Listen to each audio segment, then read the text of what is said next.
First one, shadowing. Shadowing is where you repeat what you hear, ideally very soon after it. So for instance, if you're in a language learning class and your teacher is talking, shadow them to yourself, repeating everything that your teacher says. Or if you're watching a movie, or if you're listening to a podcast, an audiobook, whatever you're listening to, try to repeat what you're hearing, copying that pronunciation, intonation, and stress. We have a whole playlist of shadowing exercises, so there's no excuse for finding material. Second step, draw a picture. If you are studying vocabulary but you find that you always forget the meaning or you always forget the word, this is a sign that your mind does not have enough associations.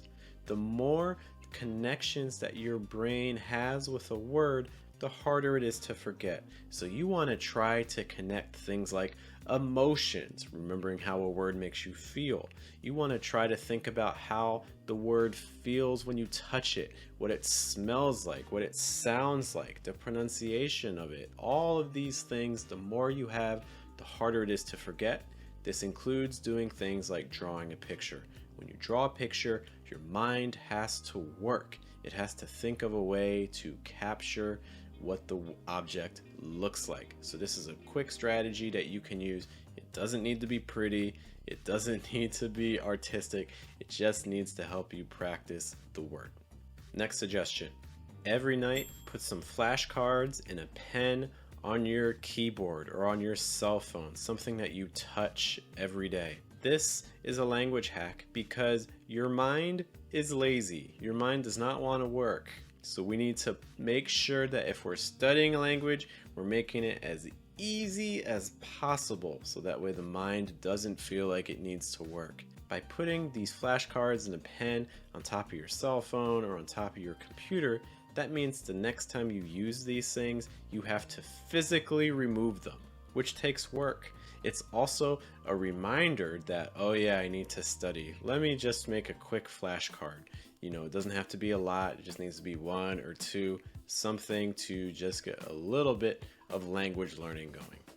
How about this? If you're reading a book or if you're watching a movie, get a little bit more productive. Set a goal for yourself. Your goal can be this. Write down 2 or 3 new words that you hear while you're listening, while you're reading, or while you're watching. That way you can still focus on enjoying the content, but at least you're being a little bit productive. You're getting a couple new vocabulary words out of it. Want to make this even more useful? When the movie's done or when you're finished reading, go and try to use the word immediately in a conversation so that way you can practice putting it into use. Ideally, you can remember the context from where you got the word from. Try to remember the sentence that you pulled the word from and see if you can use that sentence or modify that sentence a little bit so it fits more naturally in a conversation.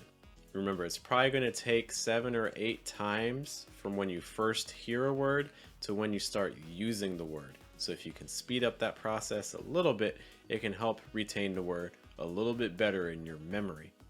Did you know that you have one of the most powerful language learning tools in your cell phone? You don't need an app. All you need to do is press that record button. Recorders are fundamental for improving things like speaking and pronunciation. You don't know what you sound like if you haven't listened to yourself in the recording. And I get it, you don't like the sound of your voice. No one likes the sound of their voice when they're starting out. But the more that you record yourself, you'll stop caring. Just give it some time. Try making 5-10 recordings and see how you feel after that. But what should you be recording? Well, you can do this. 1 minute in the morning, 1 minute in the evening, record your day. In the morning, you can do a 1-minute recording about what you plan to do. And then in the evening, you can give a 1-minute recording of what you did. There are also plenty of other topics that you can possibly record yourself on. For instance, if you're preparing for IELTS, then you know that on a test like that, you need to speak for 2 minutes on a topic. So why not record yourself just practicing answering several different Task 2 prompts? By the way, if that sounds like something you're interested in, we also have a speaking group where every day we do this. We do speaking topics from IELTS. I listen to you. I provide feedback on grammar, pronunciation, vocab, things like that. How about a 2-minute exercise for grammar? Here's an exercise that you can adapt for any length of time.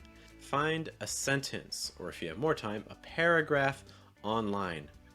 Decide what type of grammar you want to study. So for instance, maybe you want to study articles, or maybe you want to study prepositions.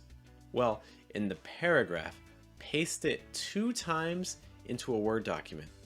Then remove all of the grammar features you're studying. So if I want to study prepositions, I'm going to take out all the prepositions.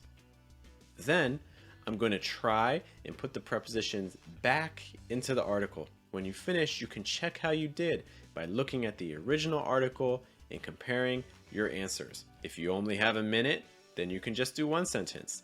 If you have 20 minutes, maybe you can do a whole article. Here's another 1-minute activity that can help with vocab. Let's say there's a word that you don't know the meaning of. Before you look at a definition or before you look at a translator, try going to Google or whatever search engine you use and look at the image search first. That way you can start imagining or guessing what the word means before you look at the actual definition. It's not perfect, it's not going to work necessarily for every word, but it helps your mind do a little bit more effort.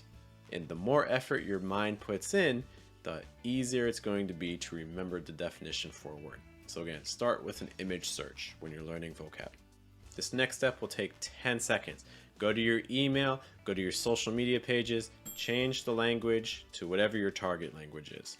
Especially if you feel like you're at a level where you can change things back. You don't want to get stuck in a language you don't fully understand.